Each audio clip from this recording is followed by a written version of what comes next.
disbelief has acquired almost sectarian connotations, and it hardly, as far as I can see, seems worthwhile having a name for something which scarcely enters my thoughts at all. For myself, as for many people, it's only in the light of such current controversies with regard to belief that I've found myself willing to explicitly articulate my disbelief.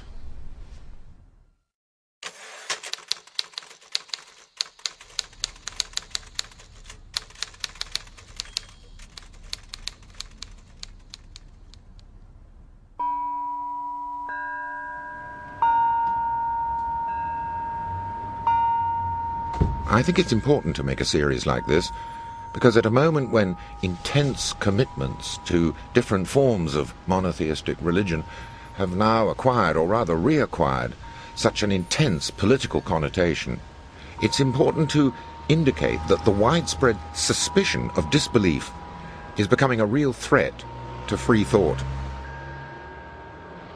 It isn't as if atheism were a small religious sect. In fact, it's not another form of religious belief at all. And it's important to understand that disbelievers constitute a much larger percentage of the population than religious people, and especially politically motivated religious people, would like to think. I haven't believed in Christianity, I haven't believed in any religious doctrine since I was 17 or 18. I never really believed it, and I always thought that all of the religious services at school were ludicrous. Loved the hymns, but the content of the hymns were so absurd, dense theology, weird stuff. I am one God, and if you don't worship me, you will burn forever. I always thought that was ugly. They felt that science would be a corrosive to religious belief, and they were worried about it. And damn it, I think they were right. It is corrosive of religious belief, and it's a good thing too. I remember sort of trying hard to keep up with it, going to some sort of religious meeting, and I just was sitting and listening to it. I thought, this is a load of rubbish. I just don't think this is true anymore.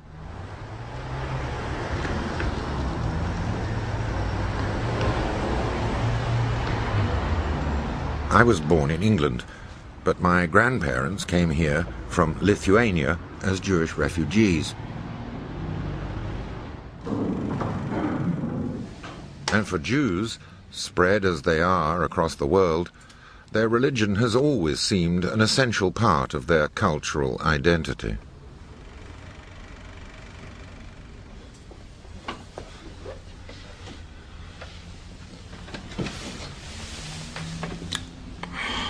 Well, this is the first time in almost 60 years that I've visited a place of worship for anything other than sightseeing. And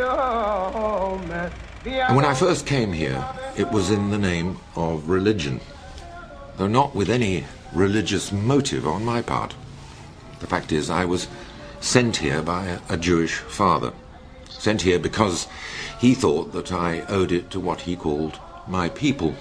And the reason is that quite suddenly, because he had been so appalled about what had happened in the Holocaust and guilty about having escaped it, that he felt that he and I owed some sort of identification with the group.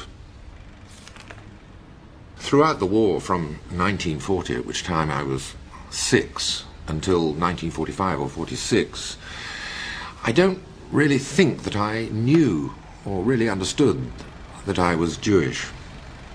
When my father said that I was, I didn't really know what he meant. I came here to several services when I was about 11 or 12 on what were called the high holidays. But I came here without knowing what I was participating in. It was conducted in a foreign language which I didn't understand, written in text I couldn't even read. There was singing, but the singing was completely different to the singing with which I had grown much more familiar by virtue of the fact that I was a prep school boy and attended Christian prayers. So I found myself sitting right at the very back here, as far as I could from the main action, amongst a group of people with whom I felt no particular identity, in spite of what my father told me about my identity. And I stuck it out here during the services as long as I could, wondering just how long I'd have to stay before I could return and satisfy my father that I had in fact attended. Well, my atheism, if that's what one insists on calling it, was not at any point a rejection of anything. What I was being introduced to scarcely seemed to be something against which I had to rebel. This all happened at a time when I simply felt myself to be an English schoolboy. The only thing that I was rebelling against was, well, it certainly wasn't the dogma or the doctrine, because that was completely inaccessible to me, and I hadn't been introduced to it earlier.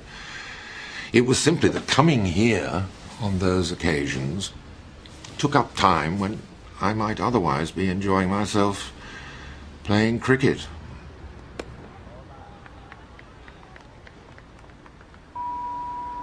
And to be honest, I didn't feel alone in this. I suppose there were lots of boys for whom religion, Christian or Jewish, must have meant something. But my closer friends and I spent no time at all thinking about gods of any kind.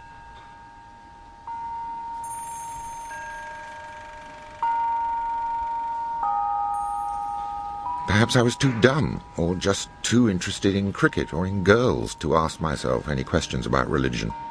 If I had not been, I might have inevitably asked myself questions that have troubled skeptics and unbelievers for as long as men and women have been skeptical or have lacked belief. Is there really no God? And if there really is no supernatural dimension to the universe, why have so many people throughout history and in so many different cultures thought there was?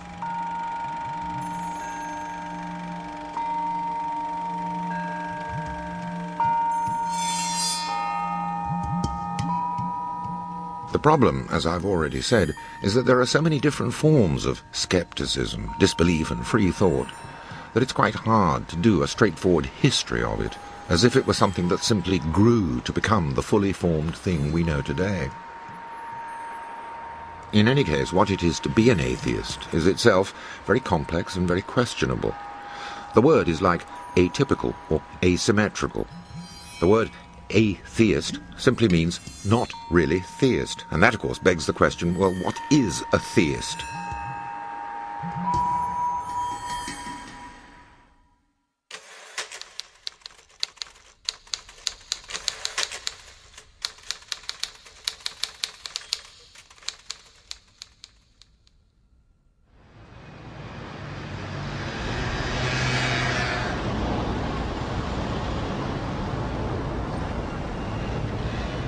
Oddly enough, it's quite difficult to find a simple, straightforward history of atheism on the religious shelves of your local bookshop. And although the subject is dealt with at considerable length in some of the more scholarly works, it soon becomes apparent that in contrast to each of the three monotheistic religions whose articles of faith are explicitly affirmed from the outset and continue to be expressed throughout their subsequent development, it's quite difficult to identify a correspondingly explicit current of denial.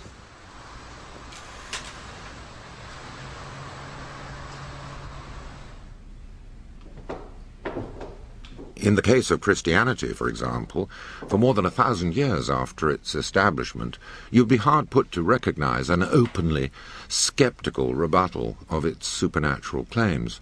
And that's hardly surprising when you consider the cruel penalties which were often inflicted upon anyone convicted of subversive disbelief.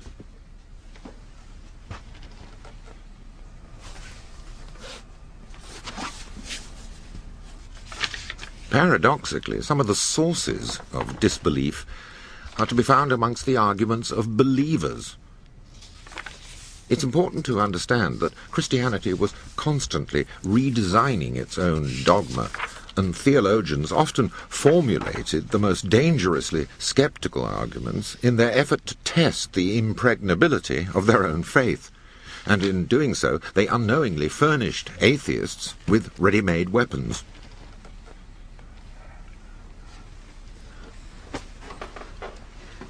Now, what we're talking about here is disbelief. And that's a notion which presupposes something which it contradicts, in other words, belief. Because Well, in the absence